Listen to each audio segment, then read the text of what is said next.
Hello, and how are you today? Very well, thank you. Yes, I'm ready to tackle the question today, which you said or asked if the CEOs at Google and Facebook and CVS, Berkshire Hathaway, those types of companies, Apple, if they were to stop paying all of their workers with short fingers, would that be considered slavery, and would the government have an obligation to intervene? I thought it was a funny question at first, but upon reflection, I think it's a very good question because, indeed, as ridiculous as it seems and sounds, the notion that these very large companies, some of the biggest in the world, such as Google and Facebook and Berkshire Hathaway and Apple and Walmart, you forgot Walmart, and CVS, these are some of the biggest American companies. There are other big companies in the world, obviously, but these are American companies, I believe. Amazon, did I say Amazon? If they were to decide to stop paying all of their workers with short fingers, I think that would be something pretty amazing and pretty just. I mean, what words can I use? Sometimes I'm completely speechless by this entire case because, um, in fact, it's really not so different, is it, from what happened to these 17 million undefended civilian workers who all shared common physical characteristics. I mean, they all had a somewhat similar complexion, which was darker than their attackers. Certainly, I mean, I don't know who was actually black and who was actually white because, as I have said, I mean, if this is white, then who is white? I don't know. And if where's black? If black, I don't have a black, but if this thing is black here, then I'm really not sure how these colored codes were chosen for these two groups. But I'm sure there's quite a story, and that the backstory is not as innocuous as just, oh, let's just choose two random colors to represent Europeans and Africans. But the idea is that all of these 17 million civilian workers, approximately 17 million, and again, I say that's equivalent to the entire population of modern day Sweden, which is about 10 million people, plus the entire population of modern day Armenia, which is about 3 million, plus the entire population of Jamaica, which is about 3 million, plus the entire population of Montenegro, which is about 700,000. And you have approximately 17 million people. And so you imagine that all of those people in those four countries were just arbitrarily um, enslaved without due process of law. They had done nothing wrong. They hadn't attacked their attackers. They hadn't harbored terrorists. They hadn't committed crimes. They didn't owe these people any money. They weren't polluting the environment that these people and their children had to breathe. I mean, they didn't even know these people existed. And and many of them didn't know each other. They just happened to live in a common geographical area and share certain physical characteristics, but they were not a monolith by any means. They were individuals. Each had their own destiny, their own mind, their own two eyes, their own 2 feet, their own heart, their own soul, their own birth date, their own date of death. I mean, this was not a monolith. And these citizens of other countries, barged in on ships with weapons and guns and nooses and chains and whatever else was used to subdue these people. And they took all of them, they trafficked them to across the Atlantic Ocean to be sold like commodities in international, transoceanic, transcontinental, interstate commerce with the statutory and apparent authority of the governments, pluriel, very powerful governments and monarchies, mind you. And they've done nothing wrong except that they all share these physical characteristics.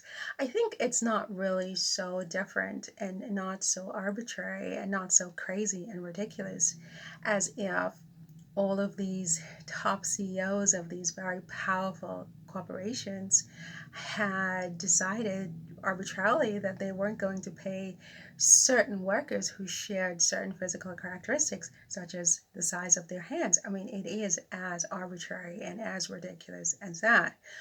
But I think what is most remarkable about this case with these millions of undefended civilian workers between 1619 and 1865 who were deprived of all of their rights, including their human rights, their civil rights, their property rights, their right to possess their own body and existence, is the fact that not only were there de facto employers and these, human trafficking merchants guilty of committing unlawful acts, but that the government went along with it. So can you imagine if, the CEO of Berkshire Hathaway, what is this guy's name? His name is Warren Buffett. Warren Buffett, or whoever these CEOs are, Jeff Bezos at Amazon, Sundar over at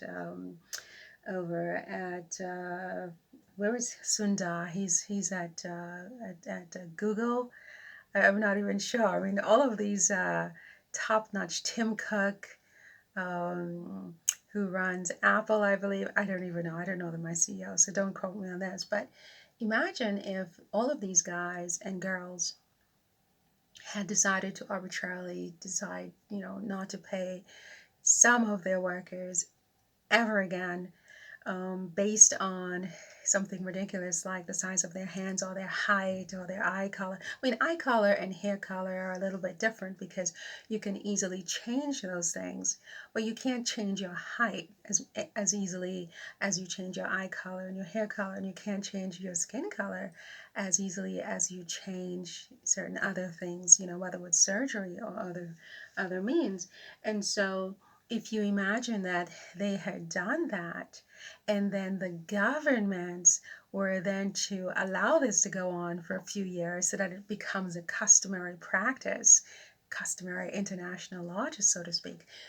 And then the government enacted laws that basically said that these people, but make it a little bit more interesting. So not only do they refuse to pay certain workers based on arbitrary physical characteristics, but they force their workers to live at work. You can't go home. They provide substandard living facilities next to the corporate site. Everybody sort of lives together on top of each other in very close, tight quarters, like thousands and thousands and millions of people. Everybody eats out of a common drum. Food is sort of doled out as a punishment and reward. Women are encouraged to breed, to have more children so that they can have workers without having to buy more people, or not even buy more people because they didn't even buy these people, they just stopped paying them. So women are encouraged to breed so that they can have more workers they don't have to pay. um, some people are given preferential treatment depending on how beautiful they look, but none of them are allowed to leave the corporate side. They have to stay there, and they won't get a wage for the rest of their lives. I think if any of these CEOs did anything like that, it clearly would be crazy and ridiculous. I mean, it's just ridiculous to even imagine that. And for the government to then enact laws to say not only could these people not leave this situation, not only are they required legally to stay, but other private citizens would be committing a crime if they were to harbor, any of these workers if they tried to leave this abusive situation. And so your question was very funny at first, but I think quite intriguing, because I don't really see a difference between this scenario of these CEOs doing something like that, even though there are laws, because there were laws at the time. The Magna Carta was there, and later on the Constitution was there, and yet the governments went along with this. So imagine all the laws that exist today exist, and then these companies started to do that, and the government joined in. And then imagine that, in other parts of the world, like in China and Australia, and I mean all over the world, they started to just stop paying certain workers.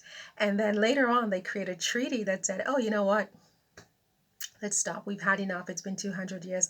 Let's let them go home. Let's let them have their kids. And now we're good guys. We're going to enforce, human rights going forward. They pay no back wages to any of the workers or the families. They don't apologize. The government doesn't hold them accountable.